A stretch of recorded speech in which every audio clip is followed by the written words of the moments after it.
Penitent Magdalene, Michelangelo Merisi de Caravaggio, 1596 to 97.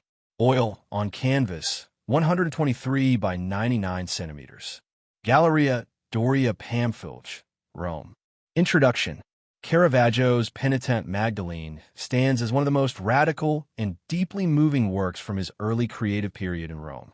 The unusual depiction of Mary Magdalene does not rely on idealized or embellished forms, but instead embraces an intensely realistic and emotionally human-centered approach, bearing the mark of personal repentance and spiritual rebirth. Through an almost everyday moment of contemplation, Caravaggio conveys a theological message of profound intensity, blending simplicity with metaphysical reflection. Historical context and commission. The painting was likely created between 1594 and 1597, during Caravaggio's first years in Rome, when he was still striving for recognition in the city's artistic circles. At the time, Rome was at the heart of the spiritual transformations of the Counter-Reformation, a powerful movement aimed at reinforcing Catholic faith in response to the Protestant Reformation. The Council of Trent, 1545 to 1563, had already defined the principles of religious art. Images were to function as tools for moral guidance, introspection, and the awakening of faith, avoiding sensuality or excessive decoration. The work was probably commissioned by Pietro Vitruvius, curator of the wardrobe of Pope Gregory XIII and a collector with a strong interest in religious art. Vitruvius belonged to circles of pious intellectuals who promoted the use of art for the spiritual education of the faithful. The painting was likely intended for a private chapel or prayer space. A refuge for contemplation with a figure of Magdalene would serve as a model of penitence and cathartic renewal. Journey through time. The painting gained a prominent place in the Doria Pamphilj collection when it was acquired by Donna Olimpia Medalcini in 1650. Since then, it has remained in the collection, preserved in excellent condition, making it one of Caravaggio's best-preserved works. Monetary value and position in the art market. With fewer than 60 works definitively attributed to Caravaggio, their historical and economic value is immeasurable. Although Penitent Magdalene has never been put up for auction, comparable works by Caravaggio have fetched astronomical sums. The recently attributed Ecce Homo was valued at up to 150 million euros, demonstrating the ongoing esteem the art market holds for his artistic and historical stature. Analysis of artistic and theological elements. The figure of Magdalene. Magdalene is depicted without a halo, without traditional iconographic symbols of sainthood. She sits hunched, eyes downcast, in a posture of inner humility. Caravaggio abandons the sanctified portrayal and presents a woman of his time, with realistic features, transforming her image into a mirror of the human experience of repentance. The tear. The single tear rolling down her cheek is the emotional and theological core of the work.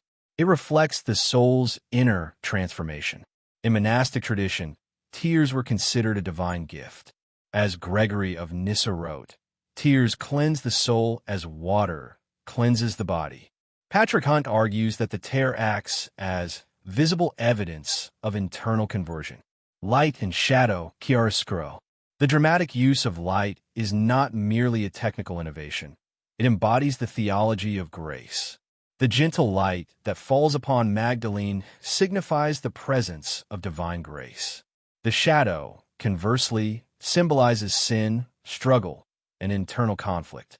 This interplay connects with the thought of Thomas Aquinas, who saw salvation as the result of divine grace and human free will. The broken jewelry. The scattered jewelry on the floor symbolizes the renunciation of her former sinful life.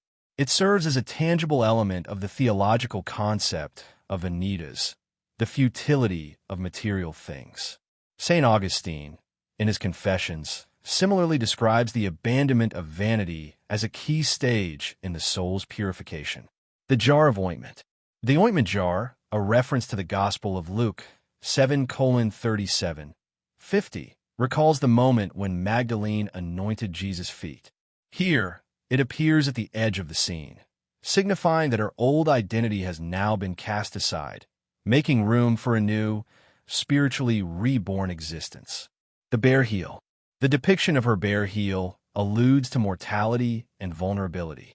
In the iconographic tradition of saints, bare feet symbolize detachment from worldly things. However, the slightly sensual rendering intensifies the ambiguity between fall and redemption. The absence of hagiographic symbols. The absence of a halo, cross, or angels makes the painting even more radical. Caravaggio strips away every trace of religious spectacle, presenting a confession in human terms. Andrew Graham Dixon notes that this bareness allowed viewers of the time to identify with the experience of conversion. Innovation and reactions. Caravaggio's boldness in portraying a saintly woman with everyday realism provoked strong reactions. Many 17th century critics considered the painting lacking in sanctity. Yet it is precisely this radicalism that made the work timeless, a testimony to the human drama of redemption, free of theatricality, conveying the genuine emotion of inner repentance. Conclusion. Penitent Magdalene is not merely a portrait or a moral parable. It is a mirror of the human soul in the face of divine hope. Through austerity, shadow, the tear, and silence, Caravaggio captures the rare moment when the soul encounters grace.